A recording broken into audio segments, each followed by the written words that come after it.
Estamos começando mais um Clima na Real e o tema de hoje é soluções baseadas na natureza. Antes de dar início ao assunto, eu queria me apresentar. Eu sou Giancarlo Chelotti, eu sou engenheiro florestal, sou líder de realidade climática e estou formado há 10 anos, né? Formei na Universidade de Brasília, onde eu também fiz especialização, mestrado e agora estou concluindo doutorado em ciências ambientais. Então, as soluções baseadas na natureza são ações inspiradas e apoiadas na natureza que proporcionam benefícios ambientais, sociais, econômicos e que ajudam a construir a resiliência da nossa sociedade, já incorporando o aspecto da sustentabilidade, né? Esse conceito, a gente olhando assim a forma com que ele se apresenta, né? Ele é muito amplo e pode ser aplicado em diversos ramos e de diversas formas, né? Então, para tentar organizar esse conceito, a IUCN, né, a União Internacional para a Conservação da Natureza, ela classificou as soluções baseadas na natureza em 5 grandes categorias, né? Então, a primeira categoria são as soluções restauradoras, né, que são focadas mais na questão de restauração ecológica, de restauração da paisagem, né, um pouquinho da área de engenharia ecológica. A segunda grande categoria seriam as soluções por objetivo, né, buscando principalmente a adaptação do nosso sistema econômico e social às mudanças climáticas e tentar um pouco de mitigação dos efeitos climáticos, né? Também entra em um pouco de redução de riscos associados aos ecossistemas e o foco principal mesmo é a questão adaptativa, né? O terceiro grande grupo são as soluções focadas em infraestrutura, né? Então, a gente sair do que a gente chama da infraestrutura tradicional, que é a infraestrutura cinza, né? Para a infraestrutura natural ou infraestrutura verde, né? Então, seria aproveitar os mecanismos naturais como infraestrutura. O quarto grande grupo de soluções baseadas na natureza é o grupo das soluções de gerenciamento, né? Então, um ecossistema, ele presta diversos serviços ecossistemas. Então, se a gente pensar, por exemplo, numa barragem, né? Num reservatório artificial. Então, existem diversos usuários desses recursos naturais e esses recursos precisam ser geridos de forma que todos os usuários sejam bem atendidos e que o ambiente se mantenha equilibrado além desse uso, né? Então, esse é o gerenciamento. E a quinta e última categoria de solução baseada na natureza são as soluções voltadas para a proteção, né? Então, seriam criação e gerenciamento de unidades de conservação, né? Ações de fiscalização, de monitoramento, né? de análise de qualidade de ambientes. Essas são as 5 categorias. Então, repetindo, né? São as restauradoras, por objetivo, infraestrutura, gerenciamento e proteção. Há mais ou menos uma semana, 6 dias, na verdade, né? A gente comemorou o Dia Mundial do Meio Ambiente. E nessa data, a ONU lançou o que seria a nossa década atual, né? A década de restauração dos ecossistemas. E esse tema, tem tudo a ver com as soluções baseadas na natureza, né?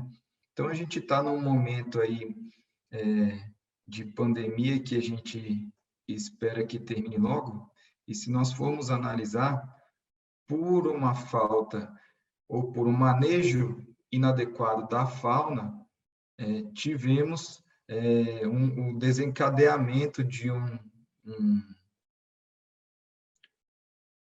fenômeno, e agora estamos tendo a consequência dessa má gestão da fauna, que se transformou em um vírus que atingiu os seres humanos, e aí tornou-se a pandemia, né? Então, desde aí você vê a importância do manejo adequado dos ecossistemas. Então, quando a ONU traz esse tema de restauração dos ecossistemas, isso pode se refletir, inclusive, numa proteção biológica para a nossa espécie.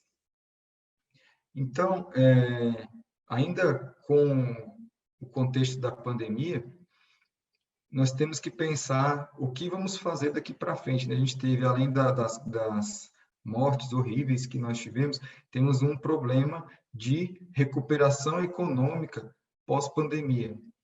E, na minha visão, as soluções baseadas na natureza são um grande trunfo para a recuperação desse período pós-pandemia, né? Porque vários ramos podem ser atingidos por esse novo modelo econômico, né? Então, restauração florestal, o desenvolvimento urbano, a mobilidade urbana são áreas que as soluções baseadas na natureza podem atuar para melhorar a nossa qualidade de vida e trazer uma retomada econômica mais robusta e principalmente mais perene e duradoura, né?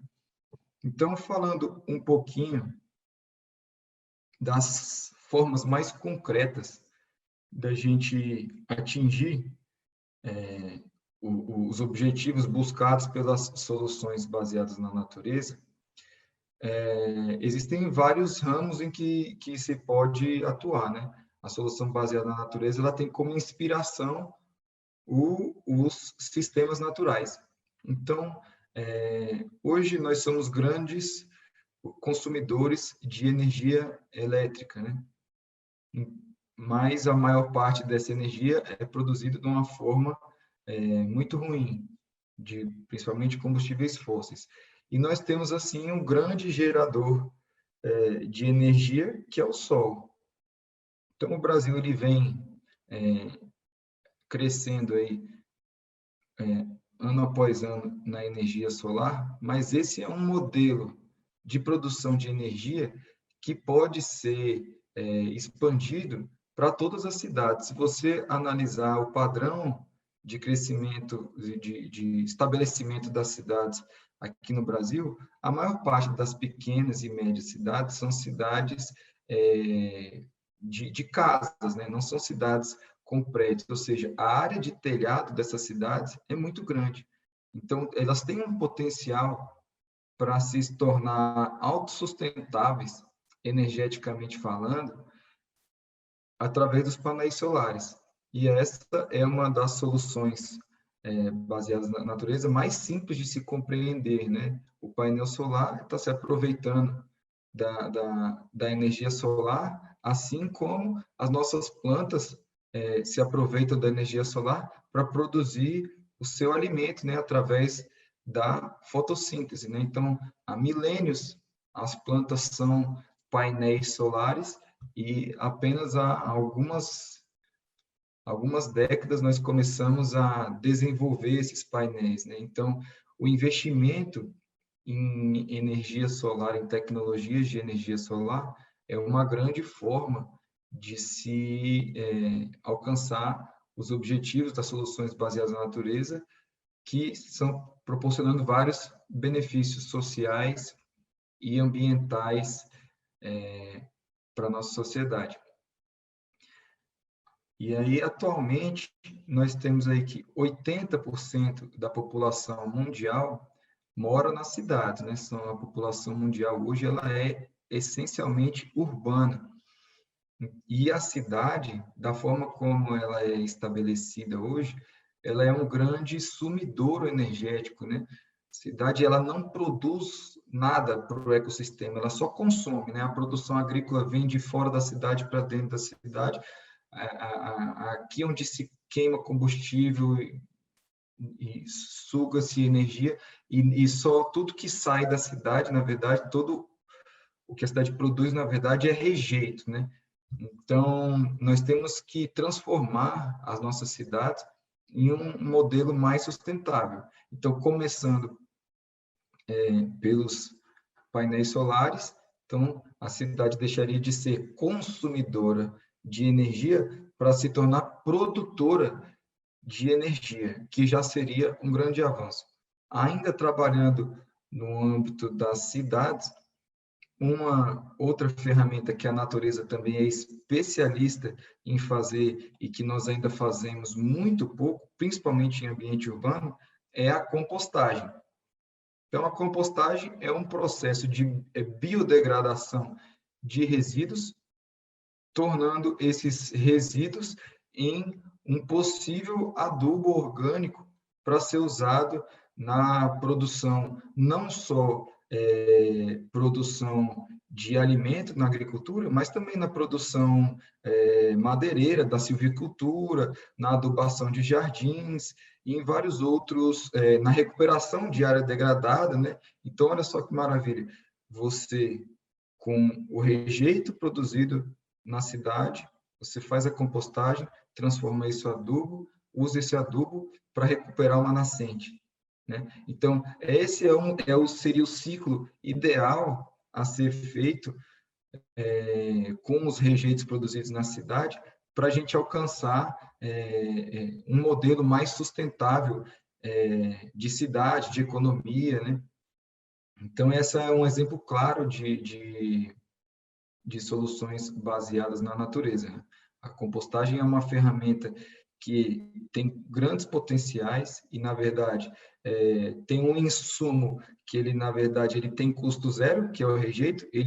A gente, na verdade, gasta para enterrar isso, né? E se a gente pode transformar isso num ativo ambiental, que é o adubo, né? Então, qual é a ideia? A ideia é a gente sair desse modelo de enterrar lixo para a gente partir para um modelo de transformação de matéria com vistas à recuperação de ecossistemas, por exemplo, sendo que ele também pode ser, inclusive, comercializado para a produção agroflorestal, por exemplo. Então, são esses dois principais elementos de exemplos, né, de soluções baseadas na natureza que poderiam ser muito mais explorados pelos gestores urbanos e que trariam benefícios assim maravilhosos, né?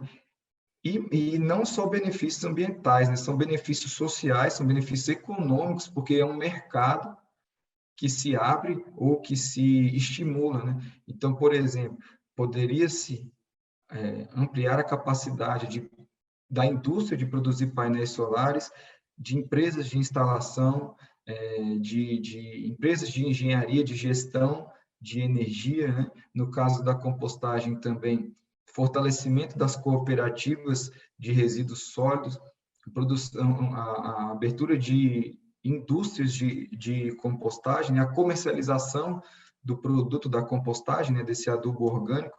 Então, além dos benefícios ambientais, existe todo um benefício econômico e social que pode ser adquirido por essas duas técnicas de soluções baseadas na natureza. Agora, saindo um pouco da cidade, partindo para o campo, que é onde é a área que eu tenho mais domínio, por ser engenheiro florestal, eu gostaria de falar de três modelos de produção que são soluções baseadas na natureza. Então, no ramo da agricultura, um modelo que usa soluções baseadas na natureza é o que a gente chama de culturas de cobertura, que é isso, são plantas que são cultivadas com a finalidade de formar uma camada de proteção no solo, e essa camada, ela melhora a infiltração da água, porque ela dá mais permeabilidade ao solo, mantendo o solo mais úmido, mais resistente à erosão e também com maior fertilidade. Então, existem diversas plantas que cumprem essa função de proteção ao solo, de enriquecimento ao solo, e ainda tem uma terceira função que é um sequestro de carbono realizado por essas plantas, fazendo com que a agricultura ela reduza significativamente a sua emissão de gases de efeito estufa com esse modelo, né? E outra questão é que nós temos que pensar na vocação ambiental do nosso país, né? Hoje, o que a gente assiste, nos últimos 2 anos, se intensificou muito o processo de desmatamento da Amazônia, principalmente por queimadas. E qual é o grande objetivo dos desmatadores? É a abertura de novas áreas, principalmente para o estabelecimento do gado. Só que o gado, ele é uma produção rural que, na verdade, ela tem um baixo retorno financeiro se você for analisar o tamanho da área com relação ao lucro proporcionado. Obviamente que ela é uma cultura não, né? Ela é uma atividade de fácil manejo, né? Você desmata, bota o gado lá e você não precisa ter muito trabalho, né? A agricultura tradicional ela já demanda mais trabalho, tem um preparo de terra, tem um plantio, tem uma série de etapas de proteção e tem a colheita. Com o gado, as etapas são mais simples e é por isso que se expande tanto o gado, pela simplicidade, mas ela tem o problema, além do problema ambiental que é muito claro, ela tem a questão de baixa lucratividade.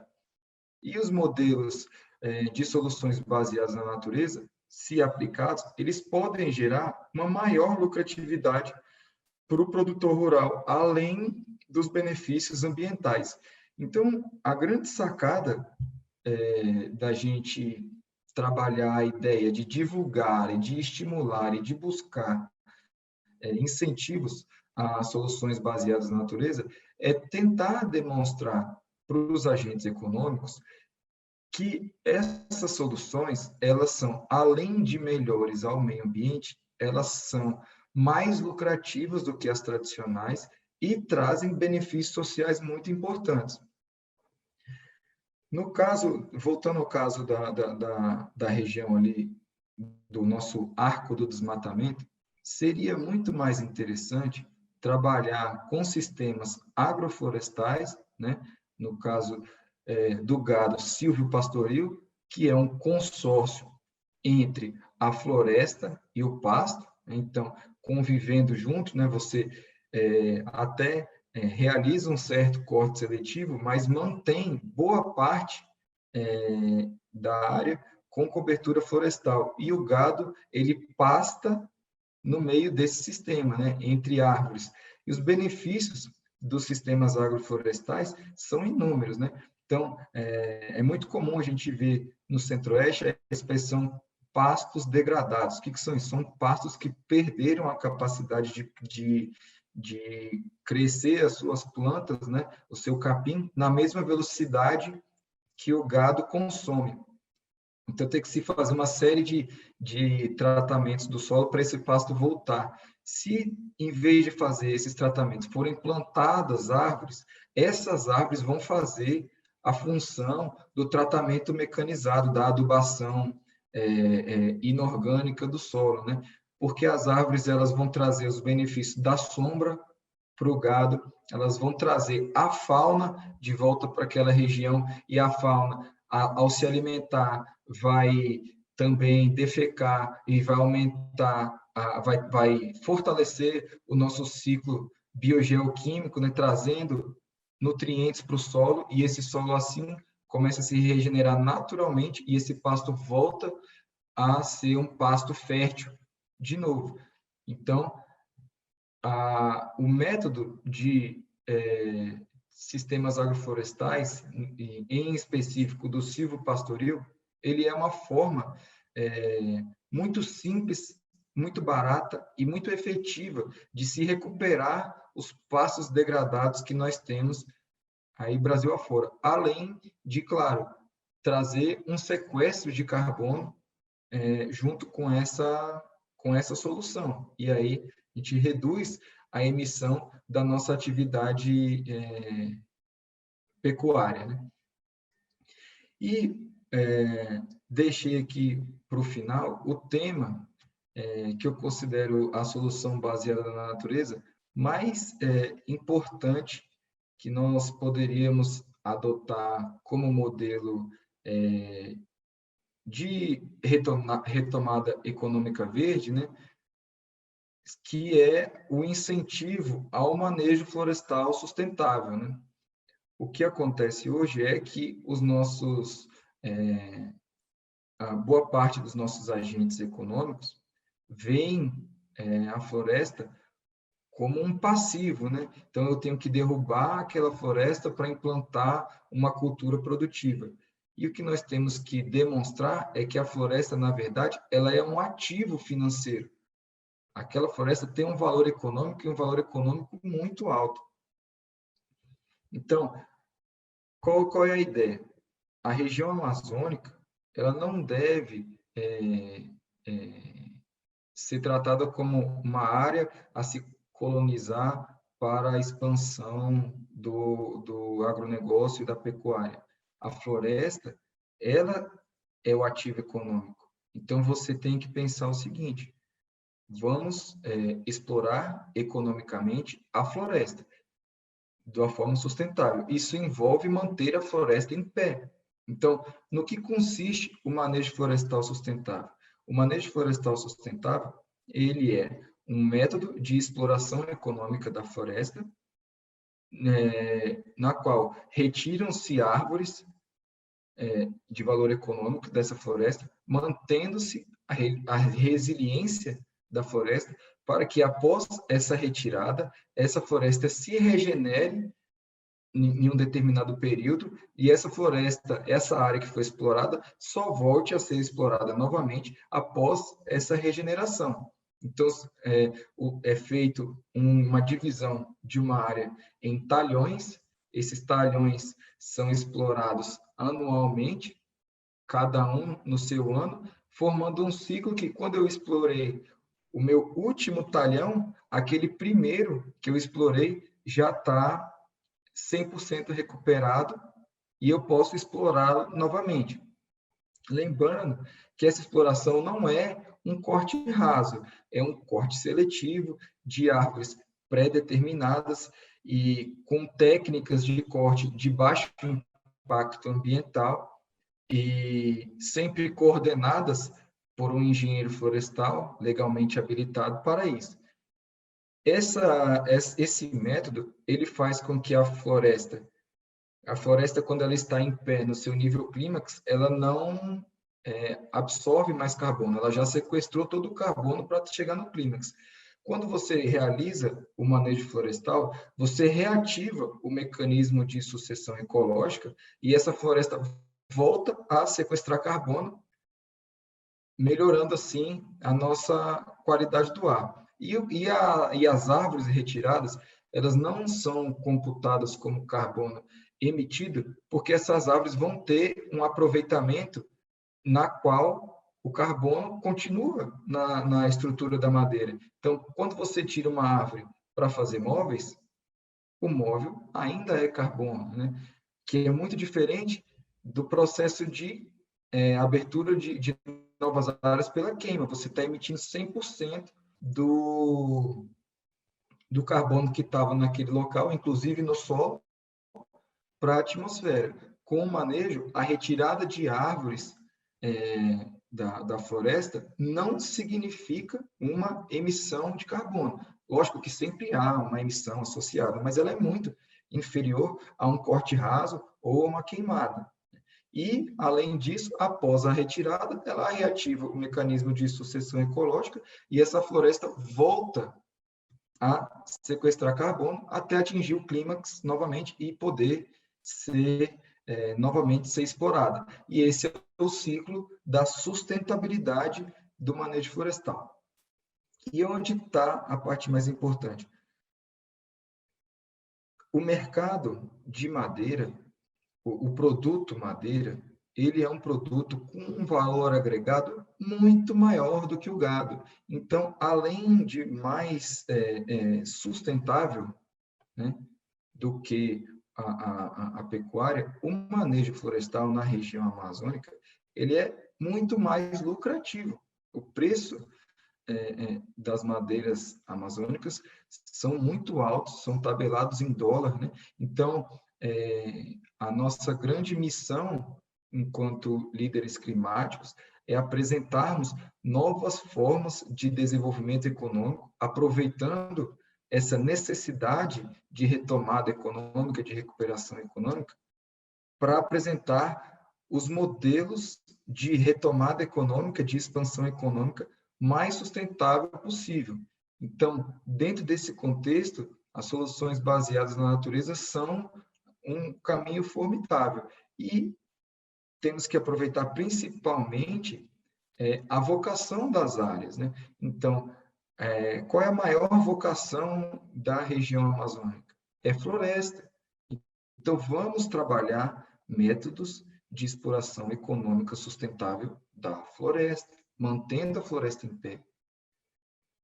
E assim a gente vai alcançar os objetivos de manter a floresta, de gerar renda, de gerar emprego, de gerar melhoria social com esses modelos. Nas áreas onde já temos as nossas pastagens estabelecidas, vamos trabalhar com o modelo silvopastoril, porque nós vamos agregar qualidade ao nosso pasto, que isso vai representar, além de um aumento de produtividade para as pastagens, um maior aumento na qualidade ambiental dessas áreas e também de todos os ecossistemas. Além disso, vamos melhorar também, como eu já falei, a questão da nossa gestão urbana. Então, em vez de sermos grandes sumidouros energéticos, vamos ser grandes produtores de energia e de matéria orgânica útil, né, aos ecossistemas.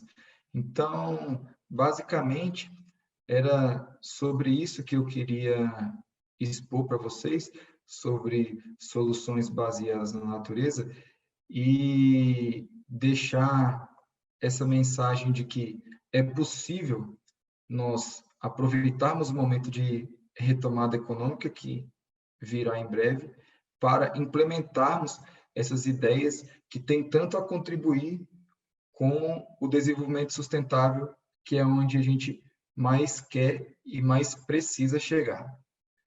Obrigado pela atenção.